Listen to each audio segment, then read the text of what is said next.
Si tu manges 200 g de glucides, ton corps retient 800 g d'eau. Si tu ajoutes à ça 5 g de sel, ton corps retient 400 g d'eau. Donc, si tu consommes les deux le même jour, ce qui est genre la vie normale, tu peux te retrouver à retenir plus 1,2 kg d'eau, juste parce que tu as mangé, pas parce que tu as pris du gras. Alors, imagine, tu te réveilles le lendemain, tu montes sur la balance et là tu vois plus 1,2 kg. Et là tu paniques. Alors attends, voici ce que tu dois vraiment comprendre.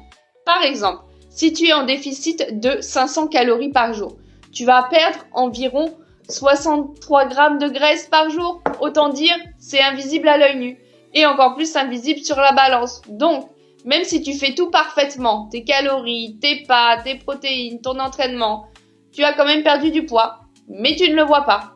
Parce que la rétention d'eau est bien plus grande que la graisse que tu as perdue. C'est pour ça que ta balance monte.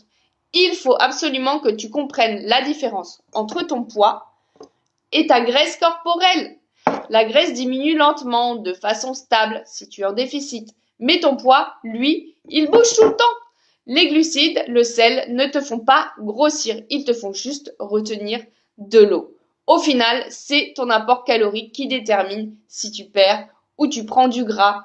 Tous les jours, tu perds du gras, mais en quantité tellement petite que tu ne peux pas le voir au quotidien. Alors s'il te plaît, arrête de paniquer pour des fluctuations d'eau. Si tu veux mettre en place un cadre fiable qui te montre vraiment tes progrès sans dépendre de cette foutue balance, envoie-moi cadre en DM.